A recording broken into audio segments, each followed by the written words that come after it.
Olá, seja bem-vindo à nossa aula de português. Essa é a nossa quinta aula e na aula 3 a gente falou bastante sobre os elementos da comunicação, né? E como todas essas questões relacionadas a esses aspectos estão dentro de uma série de questões que caem em provas como CAP, IFE, prova do Enem. Na aula de hoje, a gente vai falar sobre as funções da linguagem, especificamente. Você vai receber uma lista com exercícios para você exercitar tudo que for aprendido nessa aula. E para a gente começar, a gente vai retomar um pouquinho, né? Relembrar o que a gente viu na aula de elementos da comunicação, para você se ambientar por aqui, tá bom? Vamos lá. Então, deixa eu só diminuir aqui um pouquinho. Bem, na aula 3 a gente viu que os elementos da comunicação são elementos que existem ali, que são 6, né, de modo que a comunicação ela seja estabelecida, que ela seja eficaz. E isso pode estar relacionado com informar, comunicar, e pode ser feito por meio tanto de símbolos quanto de códigos de diferentes linguagens, né, como a gente pode verificar com a linguagem verbal, a não verbal e a linguagem mista, que é quando eu tenho as duas misturadas. Quais são os elementos da comunicação? Né? Só para a gente retomar aqui. A gente tem emissor, receptor, mensagem, 3. Código, o canal e o contexto. Ali no finalzinho eu coloquei um ruído, que é o que a gente chama de ruído na comunicação, quando acontece alguma falha, como por exemplo, isso é muito comum em conversas de WhatsApp. Eu mando uma mensagem para alguém, essa pessoa recebe, interpreta de uma outra forma e isso ali acaba gerando alguns desentendimentos. Isso a gente chama de ruído na comunicação, que é quando acontece algum atrito, né, alguma situação que faz com que a comunicação não seja estabelecida. E aí, como que isso funciona na prática? Aqui a gente tem uma tirinha do H, é muito comum questões com tirinha caírem em provas, né? Tirinha da Mafalda, do Agar, do Calvin, mais recentemente do Armandinho, que é de um cronista do sul do país, né? Então eu tenho aqui, ó, gostaria de comprar um barco novo. Aceita trocas? Depende, ela cozinha bem? Ele estava falando do barco. Então olha só que engraçado, né? Qual foi o ruído que eu tive aqui nessa comunicação? O Agar, que é o viking esse aqui, ele estava falando sobre trocar o barco.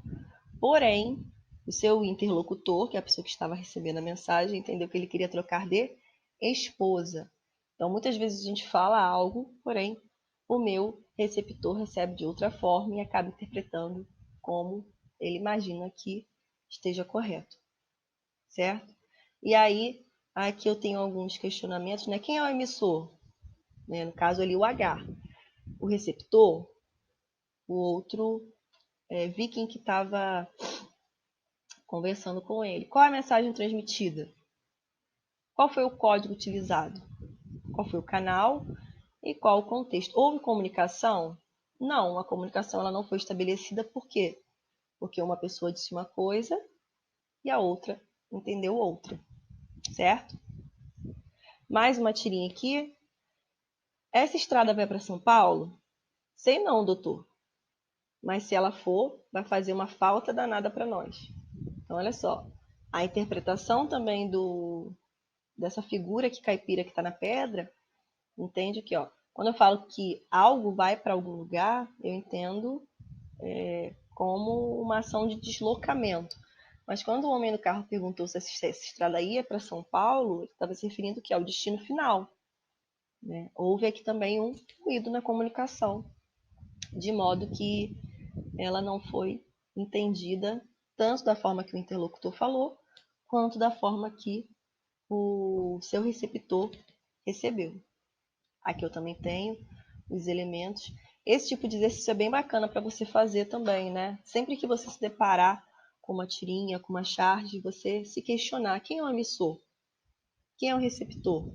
Por exemplo, a gente está tendo essa aula online agora. Quem é o emissor? Sou eu. E o receptor, você que está sendo o aluno nesse momento. E a gente pode ir respondendo esses questionamentos ao longo da aula. Mais uma imagem que é muito comum de transitar, que é um semáforo. Embora eu não tenha nenhuma linguagem, que não tenha nada escrito, eu consigo depender que o vermelho significa pare, o amarelo atenção e o verde siga. Mas notem que eu não tenho nada escrito aqui, eu não tenho nenhuma palavra. Aqui a gente tem um exemplo da linguagem não verbal. E aí, mais uma vez, o exercíciozinho para você fazer é bem bacana, ajuda bastante a gente a compreender o que está sendo passado. É um exercício de interpretação de texto também, que cai muito nas provas.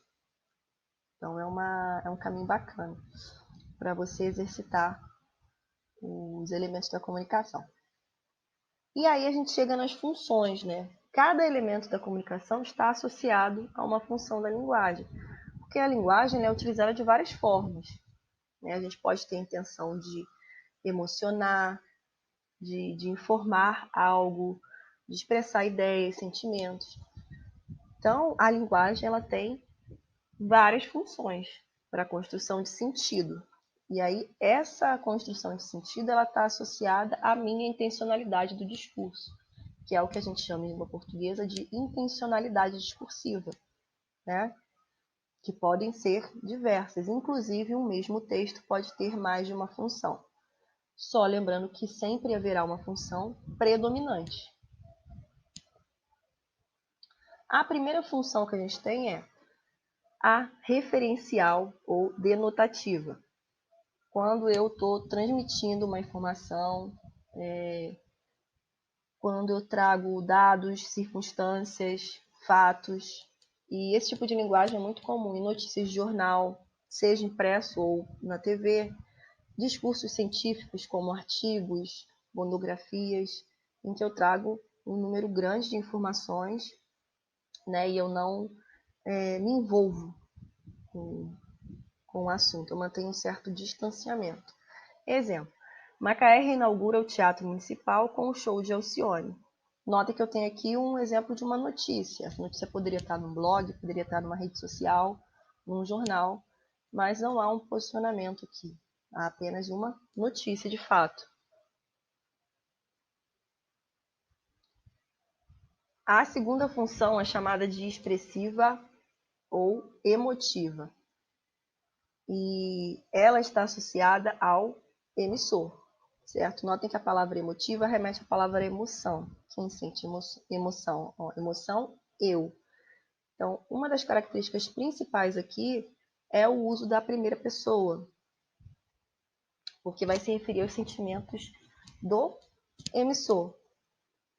Exemplo, estou ansioso pela sua chegada. Que saudade de você. Então, notem que há colocações, há posicionamentos em relação à maneira como eu me sinto. Isso aparece muito em letras de músicas, em poemas e em textos que são centrados justamente nessa primeira pessoa.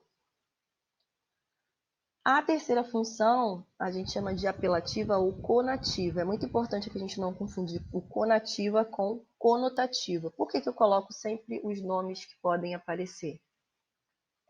Porque pode surgir dessa forma na sua prova.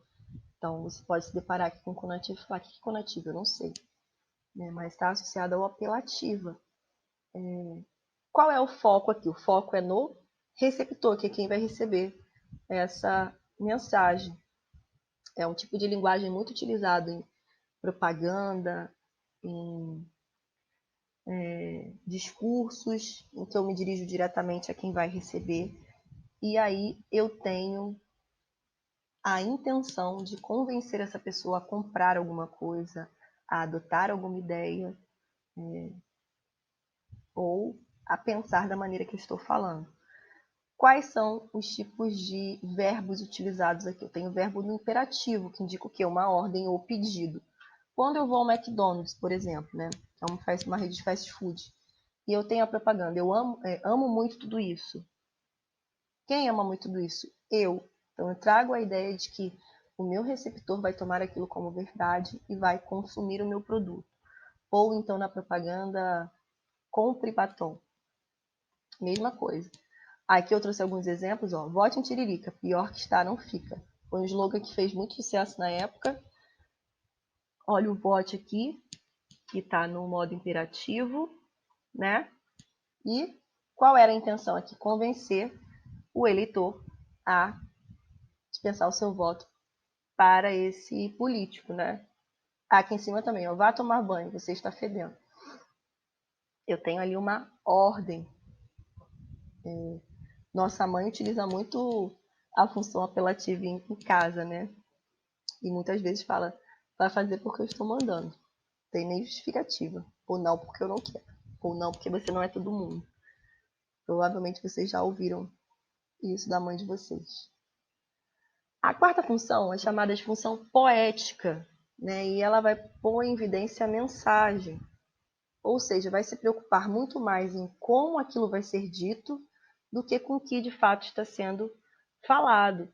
É muito utilizado em poemas concretos, está centrado na estrutura, que nem sempre obrigatoriamente vai respeitar uma lógica ali, pode visar provocar um efeito de humor.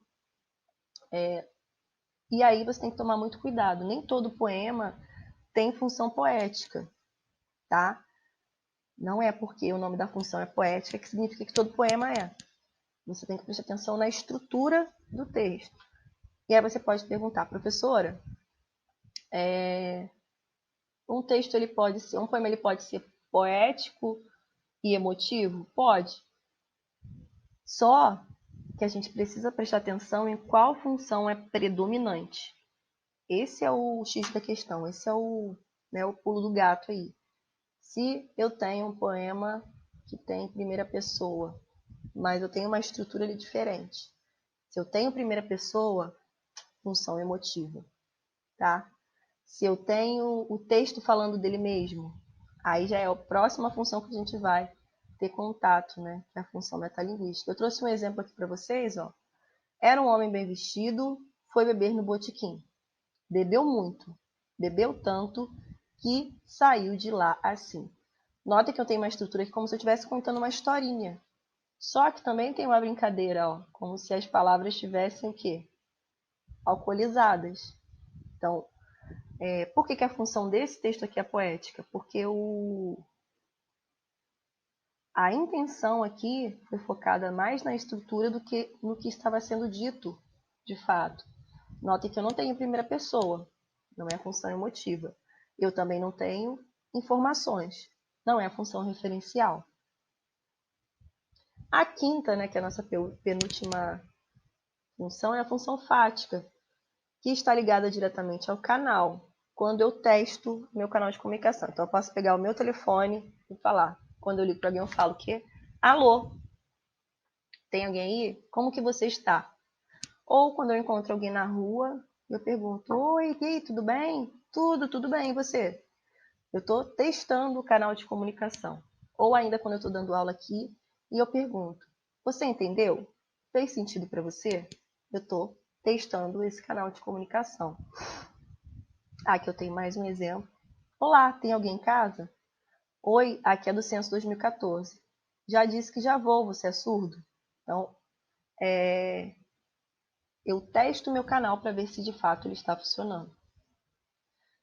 E por último, é a função metalinguística. O meta é um prefixo do latim que significa sobre, né? A linguagem sobre ela mesma. E essa função está relacionada com o código, é quando eu utilizo o código para falar do próprio código. Então, eu posso ter um poema que fala do fazer poético. Eu posso ter um filme que fala sobre filme. Eu posso ter uma selfie da selfie. Eu estou tirando selfie aqui e alguém tira uma selfie minha. Tudo isso é metalinguístico. Então, eu coloquei aqui alguns exemplos, né? um livro que fala sobre outro livro, um programa de televisão que fala sobre televisão. Então, é a linguagem sobre ela mesma. Então, essa imagem aqui é do Esker e já caiu no Enem uma vez. Notem que eu tenho um desenho falando do próprio ato de desenhar, com as duas mãos ali cruzadas, né? E aí a gente entra também na questão do valor conotativo, que consiste na linguagem trabalhada.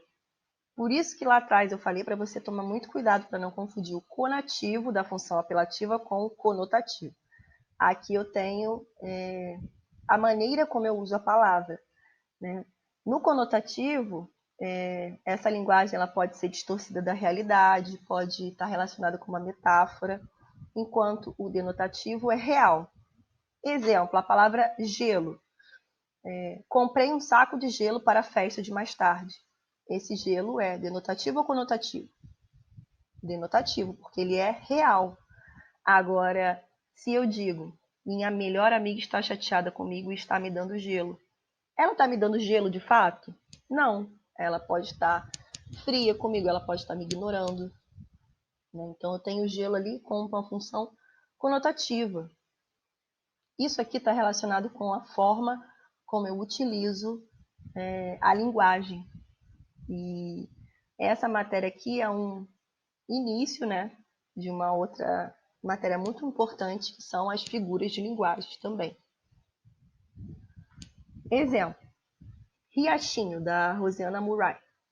As águas claras me contam segredos, de sol, de céu, de ar, e cantam acalantos, de ninar, enquanto correm ligeiras da montanha para o mar. Então, riacho, o que é um riacho? É um curso natural de água, normalmente pequeno e tributário de um curso maior, certo? E nós paramos por aqui na nossa aula 5 sobre funções da linguagem. Façam os exercícios para você exercitar o que foi aprendido aqui nessa aula e até a próxima. Um beijo!